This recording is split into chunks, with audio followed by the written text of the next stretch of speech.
안녕하세요. 반갑습니다. 안녕하세요. 반갑습니다. 참 오랜만입니다. 여러분, 주님의 크신 사랑과 평강이 이 시간 함께하는 우리 모두에게 함께 하시기를 간절히 소망하고 또 축복합니다. 여러분, 오늘은 청춘의 벽에 깃든 세 가지 약속이라는 제목으로 하나님의 말씀 증거하도록 하겠습니다. 우리 모두가 그렇듯이 저에게도 해맑은 청년의 시간이 있었습니다. 물론 그다지 먼 옛날도 아니었지만요, 그때 제가 본 세계는 너무나 거대해 보였고 그 순간이 마치 전부인 것처럼 보이는 시간이었습니다. 그래서일까 생각보다 쉽게 좌절하기도 했었고요, 또 한편으로는 그만큼 쉽게 희망을 품을 수도 있었던 시간이었습니다. 하루는 신학교에서 역사신학 수업 시간이었는데요, 그때 스위스에서 유학을 하셨던 한 교수님께서 강의 가운데 그런 말씀을 해주셨습니다. 예로부터 유럽의 도시 한가운데에는 교회가 자리하고 있었는데 이제는 그 교회의 십자가 대신에 축구공이 그 자리를 대신하게 되었다, 이런 말씀을 하시는 겁니다. 수업시간 가운데요, 십자가의 자리를 축구공이 대신하게 되었다. 예배를 사모하기보다 축구 경기에 더 열광하고요, 교회를 중심으로 움직였던 유럽 사회가 축구를 중심으로 산업과 일상이 움직였었던 그 현실을 얘기해 주신 것이었습니다. 그렇게 유학 시절의 경험을 우리에게 들려주셨는데 그때의 저는 정말로 그 세계가 영원할 것이라고 생각했습니다. 하지만 여러분, 최근 유럽에는 초대형 태풍이 불어닥쳤었는데요, 여러분 혹시 알고 계십니까? 우리가 사랑하고 우리가 자랑스럽게 여기는 대한민국의 거나 우리 손흥민 선수가 어쩌면 다음 월드컵 경기에 출전하지 못할 수도 있었다는 사실을 여러분 혹시 들어보셨습니까? 이게 무슨 소린가 할 수도 있지만 사실 손흥민 선수뿐만이 아니라 세계적인 슈퍼스타인 메시나 호날두 같은 그런 선수들도 월드컵에 참가하지 못할 뻔한 일이 있었다는 사실입니다. 바로 이러한 이유 때문인데요, 일명 슈퍼리그라고 불리우는 새로운 축구리그가 유럽 사회 가운데 등장할 뻔했기 때문에 그렇습니다. 지금처럼 각 나라에서 리그 경기가 펼쳐지고 가끔씩 특별한 상위권 팀들이 모여서 경기하는 방식과 달리 슈퍼스타들이 모여있는 각 나라의 인기 많고 또 특별한 팀들만 따로 모아서 새로운 리그를 창설하려고 했었던 움직임이 있었습니다. 말 그대로 게임에서나 불법한 꿈의 리그를 만들어서 사람들의 관심과 인기를 독차지하려고 했었던 시도였습니다. 그러니 사람들에게는 잘 알려져 있는 맨체스터 유나이티드나 레알 마드리드, 바르셀로나와 같은 유명한 팀들의 경기를 매주 볼 수 있는 기회가 생기지만요, 또 한편으로는 사람들의 관심이 덜한 팀들, 규모가 작고 인기가 적은 팀들은 소외되고 사라져버리는 현상이 예견되는 상황이 펼쳐진 겁니다. 그러니 수많은 돈과 산업이 소수의 특별한 팀들에게만 쏠리는 현상을 예견하게 되는 것이죠. 그러다 보니 전 세계의 축구 관계자들은 반대하였고요, 결국 축구라는 생태계를 파괴하는 행위가 될 것이라면서 비판하였습니다. 바로 그러한 일환으로 이 팀들의 선수들은 월드컵에도 참가하지 못하도록 피파에서 금지 규정을 얘기하겠다라는 발표를 했었던 것이죠. 만약 정말로 그랬더라면 우리의 자랑 손흥민 선수를 월드컵에서 보지 못하는 그런 경우가 생길 뻔하지 않았을까 생각해 봅니다. 물론 결론적으로 이 야심찬 프로젝트는 실패로 돌아갔습니다. 불과 3일 만에 백기를 들었고요, 슈퍼리그에 가담했던 팀들은 막대한 벌금을 내면서 3일 천하로 끝나는 것 같았습니다. 한편의 해프닝 같은 이야기이고 그저 꿈 같은 발상이 아닐까 생각해 보지만 이 일들을 추진했던 과정 가운데 나왔었던 몇 가지의 이야기들은 많은 사람들을 생각에 잠기게 만들었습니다. 우리가 돈에 미쳤다고 얘기하겠지만 어차피 이대로 간다면 축구의 미래는 없습니다. 우리가 약팀을 희생시키고 강팀만 살아남게 만든다고 얘기하지만 어차피 코로나로 인해서 우리 모두는 복구가 어려울 정도의 피해를 입었습니다. 세계 최고의 부자 구단인 레알 마드리드와 같은 팀들도 파산할 위기에 처해 있다는 것을 기억해 주십시오. 젊은이들은 더 이상 축구에 관심이 없고 코로나로 인해서 축구 산업은 멸종 위기에 놓여 있습니다. 우리에게는 생존을 위한 특단의 조치가 필요합니다. 바로 이러한 내용들이었습니다. 여러분, 이 얘기는요, 축구 얘기입니다. 축구 비즈니스에 관한 이야기입니다. 그러나 축구만의 이야기는 결코 아닙니다. 아마도 어떤 분들은 축구라는 두 글자에 교회나 직장이나 학교나 다른 단어를 넣어볼 수도 있을 것 같습니다. 한때 종교를 대체했다고 생각했었던 새로운 종교, 새로운 시대의 산업이 코로나로 말미암아 좌초될 만한 위기를 겪고 있다는 사실입니다. 여러분, 우리는 벌써 1년 동안, 아니 1년을 넘게 코로나 바이러스로 인해서 고통을 당하고 있습니다. 일상의 단순한 만남을 넘어서서 생존을 위해 필요한 산업과 진로조차 봉쇄당한 현실을 날마다 살아가며 근심하고 있죠. 여러분, 교회도 마찬가지가 아닐까 생각합니다. 우리의 신앙생활을 넘어 신앙의 공동체의 오늘과 내일의 미래에 대해서 고민하는 분들이 늘어나고 있습니다. 물론 우리가 정치를 비난하고 다른 나라를 원망하는 일은 쉽습니다. 그러나 그것보다 더 중요한 것은 이 세계적 위기 가운데 우리 청년들의 직장과 진로가, 그리고 성도들의 생계와 산업이 아주 커다란 벽에 가로막혀 있다는 사실 아닐까 생각합니다. 우리에게는 그 현실을 진단하는 일과 그 현실을 돌파하는 일만큼 중요한 기도의 제목이 없지 않을까 다시 한번 생각해 봅니다. 오늘 하나님의 말씀도 현실의 위기가 개인의 일상과 관계에 어떠한 영향을 미치게 되는지를 잘 보여주고 있는데요. 우리가 먼저 창세기 31장의 말씀을 살펴보도록 하겠습니다. 그 옛날 고대의 목축업에 종사했던 야곱이라고 하는 한 사람이 등장합니다. 그의 현실이 잘 나타나져 있는데요. 우리는 수천 년 전 그 고대인의 삶 가운데에도 시기와 질투가 있었다는 사실을 목격하면서 우리의 현실과 그들의 현실이 그리 멀지 않다는 사실을 발견하게 됩니다. 아니, 혈족 사이에도, 친족 사이에도 이런 갈등과 서로에 대한 경쟁이 있었을 줄이야. 여러분, 우리가 야곱이라고 하는 사람의 과거를 생각해 본다면 그에 대한 어떤 동정의 마음, 감정의 이입, 그리고 억울한 부분에 대한 공감하는 마음이 참 많이 생기지 않을까 생각합니다. 지난 20년 동안 외삼촌 라반의 집에서 그는 온 힘을 다하여 수고하였고요. 그 결과 라반의 집안은 막대한 부를 축적하게 되었습니다. 하지만 야곱의 손에 돌아왔던 것은 빈손에 가까웠었죠. 부당했던 삼촌의 처우는 잔인할 만큼 야곱과 야곱의 일가족에게 서름과 눈물을 만들어내기에 충분하였습니다. 하지만 하나님께서 야곱을 불쌍히 여기셔서 20년, 그 세월의 보상을 얻게 되었지만요, 막상 물질의 보상을 얻게 되다 보니까 바로 오늘 이 말씀처럼 라반과 아들들은 야곱을 미워하고 원망했다고 합니다.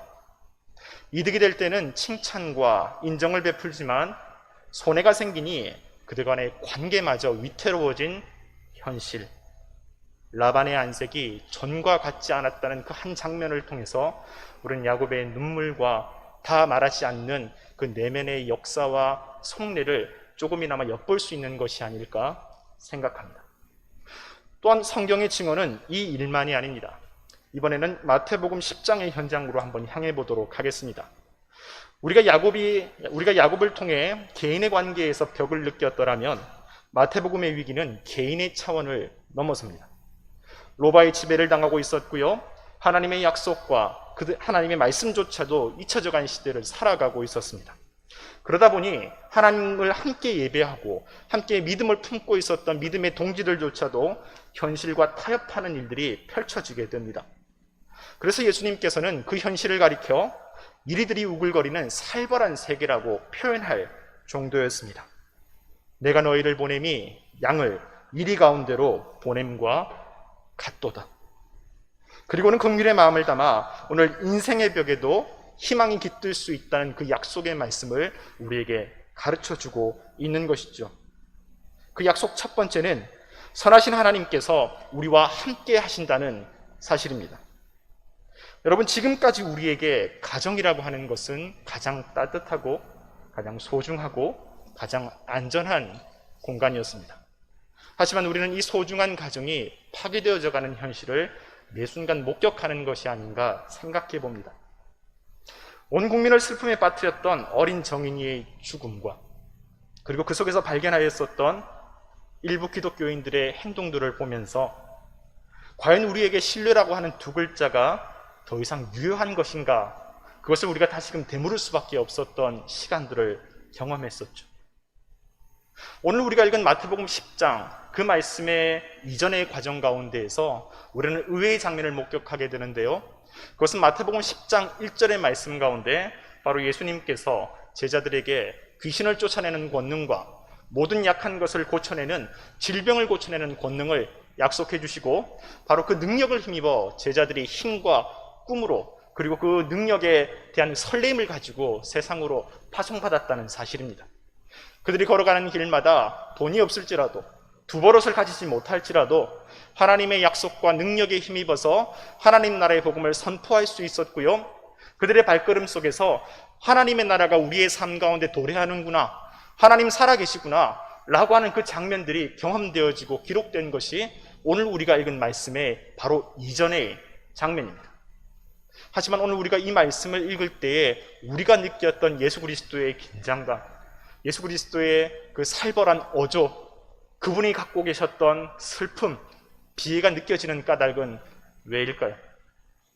그 희망으로 가득 찼던 청년들의 꿈이, 그 하나님의 능력으로 충만했었던 제자들의 발걸음이, 자, 우리가 그렇게 열심히 하나님의 복음을 증거하였는데 왜 세상 가운데는 이 소중한 가정마저 형제가 형제를, 부모가 자녀를, 자녀가 다시 부모를 고통스럽고 외롭게 만드는 일이 벌어지고 있는 것인가? 왜 우리가 예수 그리스도의 복음을 두고 세상에 나갔지만 공회로 끌려가게 되고 사람들에게 매질당하게 되는 것인가? 이 시대에 남겨진 하나님의 말씀을 끝까지 붙잡는 인생들조차도 외로움을 겪고 아픔을 겪고 있던 이 비정하고 속상한 사실은 제자들의 마음과 또 우리 마음에, 또 우리가 지금까지 봉사하고 수고해왔던 믿음의 삶을 가끔은 외롭고 힘들게 만들기에 충분하다는 사실입니다. 바로 그 순간 우리 주님께서 이 약속의 말씀을 우리에게 주십니다. 그러나 기억하라. 그러나 기억하라. 그럼에도 불구하고 너희가 홀로 있는 것이 아니니, 심지어 너희가 매질당하고 너희가 붙잡혀가서 채찍질 당하고 그럴 때에도 하나님의 성령이 너희와 함께 하신다는 사실을 기억하여라. 그때 너희에게 할 말씀을 가르쳐 주시리니 그 말씀을 전하여 주시는 것은 너희 자신이 아니라 하나님의 성령이라는 것을 우리에게 말씀하여 주고 계시다는 사실입니다. 여러분, 그렇습니다. 우리 주님의 첫 번째 약속은 선하신 하나님께서 우리와 함께 하시리라는 약속입니다. 내 말이 아니라, 내 인생의 논리와 신념이 아니라 하나님의 마음을 온전히 전할 수 있도록 하나님의 영을 충만하게 부어주셔서 이 현실과 이 세상을 넘어설 수 있게 하시는 우리 하나님의 약속, 그 약속이 이 시간 저와 여러분의 삶 가운데 살아있는 말씀으로 찾아오시기를 간절히 소망하고 축복합니다. 여러분, 이 시간 두 번째로 우리가 발견하게 되는 예수 그리스도의 약속은 이것입니다. 하나님은 우리의 고난을 통해서도 믿음의 증거를 나타내신다는 사실입니다. 지금 우리에게 코로나의 현실이 너무 크게 느껴지는 것이 사실입니다. 그러다 보니 가끔은 우리가 겪는 모든 어려움들이 전부 코로나 때문인 것처럼 생각할 때가 있습니다. 하지만 차분히 생각해 보면요, 코로나 이전에도 청년의 삶은 배고팠고요, 믿음과 현실의 거리는 생각보다 멀었습니다. 제가 청년 사역을 하면서 5년 전, 7년 전에도 참 믿음 좋고 열심히 기도하고 성실히 공부하여서 원했던 직장이든지 원치 않은 직장이든지 직장을 다닐 수 있는 기회를 얻었던 청년들을 만나보았습니다. 하지만 그 청년들이 회사의 회계장부를 정직하게 작성하다가 그 회사에서 쫓겨나는 일들이 숱하게 있었고요, 회식 때 술을 마시지 않는다고 얘기하다가 왕따를 당하기도 하고 부당한 처우를 받기도 하였습니다. 오늘만의 이야기는 결코 아닙니다. 다 신앙생활 열심히 하고 기도하고 결단한 대로 살아가다가 생겼던 우리들의 이야기입니다. 여러분, 하나님께 시선을 두고 정직을 지키는 자에게는 매 순간 고난이 찾아오기도 합니다. 주의 말씀을 따라 정결하게 살아가려는 자에게는 서글픈 외로움이 찾아오기도 합니다. 믿음의 고난, 우리 주님은 그런 믿음의 고난이 결코 무의미하다거나 저주받은 것이 아니라고 말씀하십니다. 사도 바울은 매맞고 모욕당하고 수치를 당하며 법정에 섰을 때에 도리어 복음을 가장 강력하게 선포할 수 있었습니다. 그래서 그는 스티그마, 내 안에 예수의 흔적이 있노라 라고 말하면서 복음을 증거하게 만드셨던 하나님을 찬미하고 찬양하였다고 성경은 우리에게 알려주고 있는 것이죠. 여러분, 믿는 자에게는 고난이 증거가 됩니다. 청춘의 벽이 믿는 자의 삶을 한순간 좌절하게 만들 수는 있지만, 그러나 부활의 영광을 선포하고 나타내게 만드는 가장 선명한 기회가 되기도 한다는 사실을 잊지 않는 저와 여러분이 되었으면 좋겠습니다. 너희가 나로 말미암아 총독들과 임금들 앞에 끌려가리니 이는 그들과 이방인들에게 증거가 되게 하려 하심이라. 아멘. 마지막으로 세 번째입니다. 주님의 약속은 지금 이 순간이 전부가 아니라는 사실을 전제하고 있습니다. 바로 하나님의 나라가 기다리고 있다. 끝까지 견디는 자는 구원을 받으리라. 우리 주님의 약속입니다. 여러분, 왜 우리 주님께서 오늘 이 말씀 우리에게 전해주시면서 가장 먼저 우리에게 뱀 같은 지혜와 비둘기 같은 순전함을 말씀하셨을까요? 왜 우리와 함께 하셔서 고난의 순간을 견디도록 만들어주실까요? 하나님의 나라가, 하나님의 구원이 우리 앞에 기다리고 있기 때문에 그렇습니다. 이것이 전부가 아니기에, 지금 우리가 이 현실을 살아갈 때 우리의 눈에는 지금 이 모든 것이 전부처럼 보이고 영원한 것처럼 보이지만, 역사의 주관자가 되시는 하나님께서 살아계시기 때문에 우리에게 구원의 날을, 하나님의 날을, 하나님 나라가 임재하는 그날을 예배해 놓으셨다는 사실입니다. 여러분, 우리는 그리스도의 십자가와 부활의 영광을 믿는 사람들 아니겠습니까? 바울의 말처럼 그리스도의 부활을 기대한다면 그리스도의 고난도 우리에게 찾아오는 것이, 또 그 고난에 참여하는 것이 마땅하지 않겠습니까? 또 너희가 내 이름으로 말미암아 모든 사람에게 미움을 받을 것이나 끝까지 견디는 자는 구원을 얻으리라. 아멘. 여러분, 오늘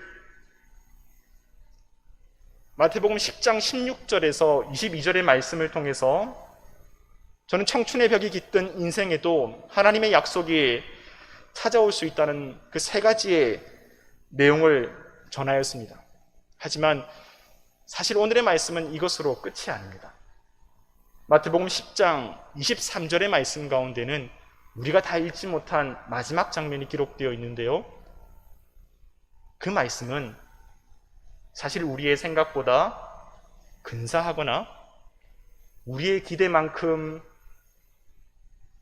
용감해 보이거나 우리의 기대만큼 그럴싸해 보이는 말씀이 사실은 아닙니다.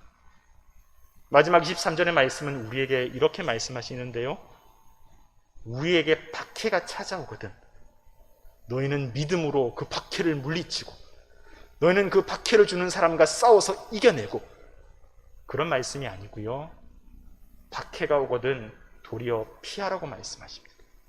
그리고 동시에 그 시간이 한 번이 아니라 두 번이 되고 세 번이 되고, 우리가 초라해지고 우리가 약해지고 우리가 무시를 당하고 나의 존재가, 나의 사회 속에서 나의 가치가 계속해서 깎여져 나가더라도, 그럼에도 불구하고 인자가 다시 오는 그날까지 믿음을 붙잡고 견디라고 말씀해 주는 내용을 우리에게 전하고 있죠.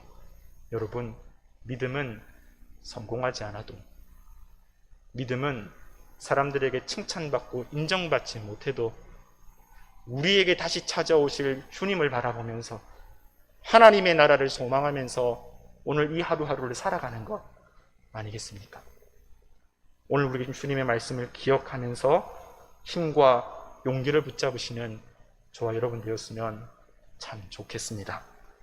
주 예수의 은혜와 평강이 여러분 모두에게 함께 하시기를 간절히 바랍니다.